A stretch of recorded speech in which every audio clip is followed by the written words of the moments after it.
Hey guys, this is Miss Marshall. This is a quick video for your quiz on radicals. Make sure that you know all three of these terms. The index is the number that sits out here. If there is no number out there, then it's a 2. The symbol is a radical sign. Anything that's underneath the radical sign, a number, a variable, or combination of numbers and variables, are called the radicand. When you're asked to simplify something, I'm asking you to take the fifth root. So I'm going to separate the 32, which is the number, and the variables. So I'm going to do x. And remember, your rule for writing fractional exponents is exponent divided by index. My exponent for x is 10. My index is 5.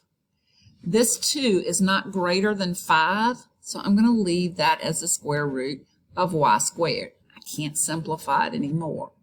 Then I'm going to go to Desmos. When I look at Desmos, I'm going to see if I can take the fifth root. So I'm going to come back here. I'm going to change that to a 5. And I'm going to put 32 underneath it. And yes, it's a perfect fifth root. So I can take the fifth root. So this is a perfect root. And this is a perfect root. So they both come outside, and I have 2. 10 divided by 5 is 2. So I have x squared. This I can't forget about, so that stays underneath my radical sign. So that's my answer. For the next one, I'm multiplying. So I'm going to reduce this. So the square root of 25 comes out as 5. The square root of 49 comes out as 7. I'm still multiplying. So if I multiply 5 times 7, I get 35. Now I'm going to look at my variables. I have x to the third times x squared, so that gives me x to the 5. We're taking the second root of it, so I can simplify that. 2 goes into 5 2 times with 1 left over. So when I do that, I have an x squared that comes outside, and I have one x that's left underneath my radical sign. Excuse me. Then I have y to the 5th and y cubed. That's y to the 8th. 8 divided by 2 gives me y to the 4th, so that comes outside. So my answer is 35x squared y to the 4th times the square root of x. For this one, I'm going to take the cube root. I'm going to first see if I can take the cube root of 250. So I go to Desmos, and I do cube root of 250. Make sure I change that to a 3. And that's not a perfect cube. So then I'm going to look along the trim in the classroom in the back above the table, and I have a list of perfect cubes up there, and I see 125. So I divide 250 by 125, and that gives me 2. So now what I know is I know that I can separate this into 125 times the cube root of 2. Now I'm going to write these as fractional exponents. So exponent over index. Exponent over index. This is a perfect cube, so that comes out as 5. This is going to stay underneath.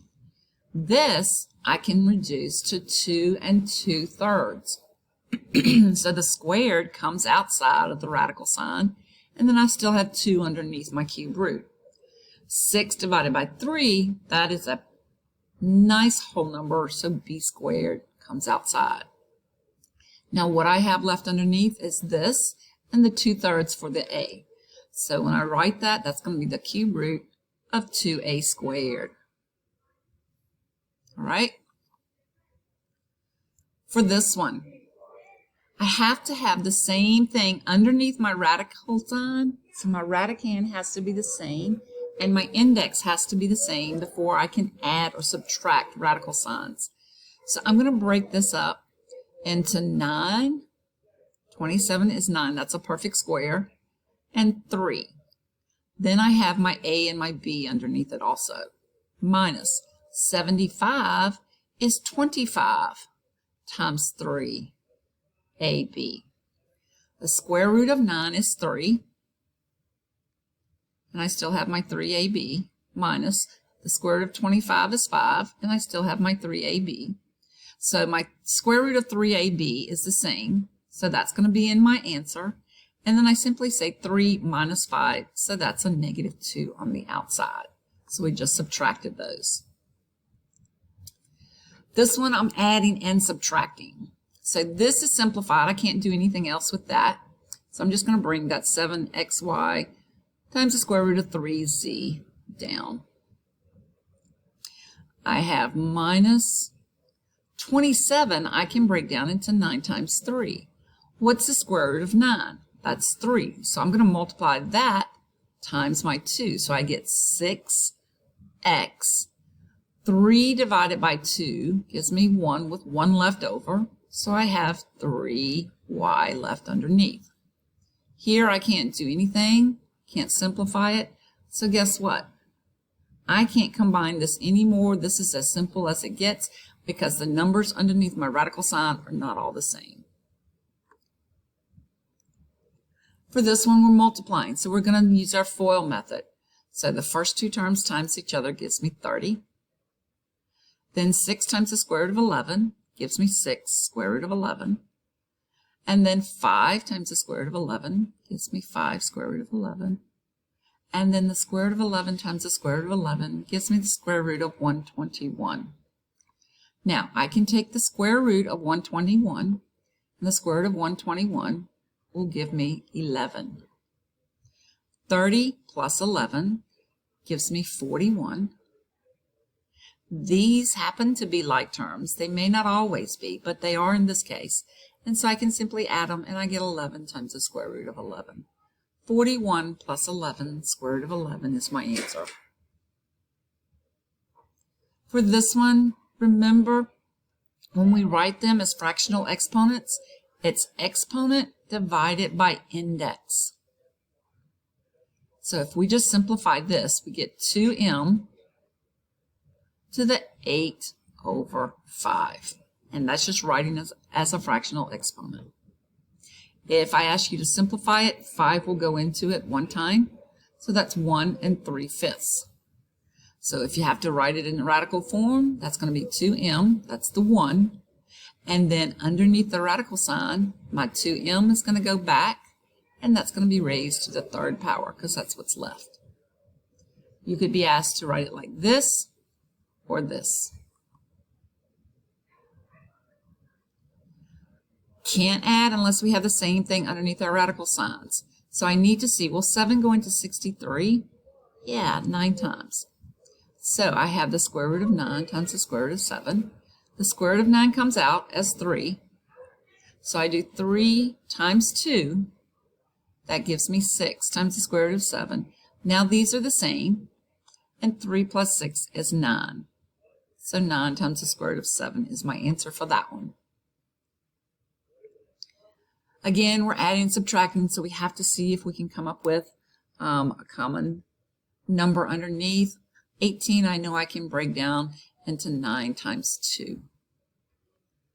50, hopefully by now, you know, is 25 by 2. Square root of 9 is 3, so 3 times 3 is 9 times 2x minus the square root of 25 is 5, so 6 times 5 is 30. Times the square root of 2x.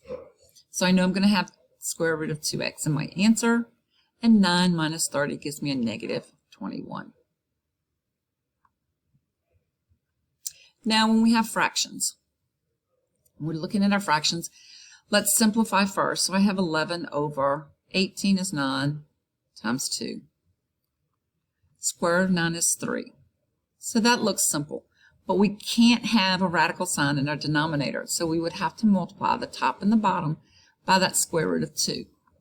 Now when we do that, we end up with 11 square root of 2 over 3 times the square root of 4.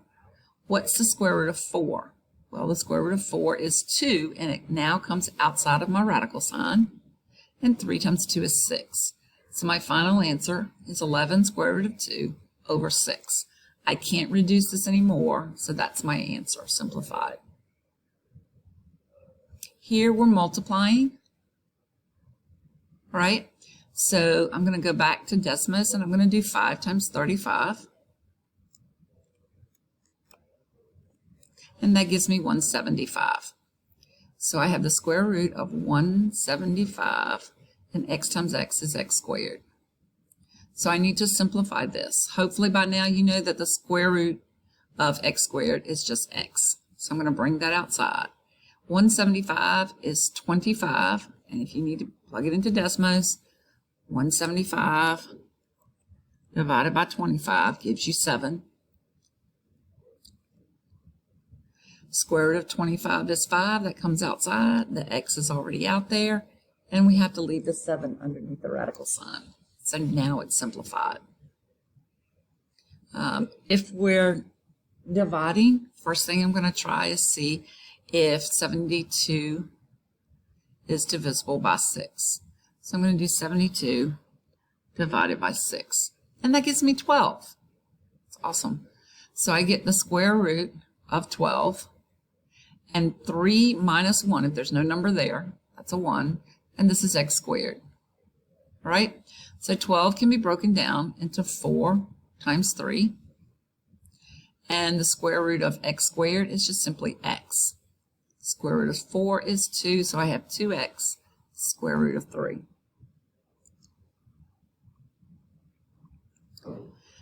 This one, we can plug this one directly into Desmos, 16 to the 2/3 power. So I'm just going to type that in, 16 raised to the 2 divided by 3 power. And that doesn't give me a nice whole number, so I'm just going to write it as exponent over index. So this is the cube root of 16 squared. I've got 9/2 and 8 to the 1/3. So I'm going to plug that in Desmos. So I have 9 raised to the 1/2 power times 8 raised to the 1/3 power. Desmos did all the hard work, so I just get my answer. So my answer here is 6. Good luck on your quiz. Shouldn't be too hard. Some of the problems on here are very, very similar to the problems that are on your quiz. So good luck, and I'll see you next week.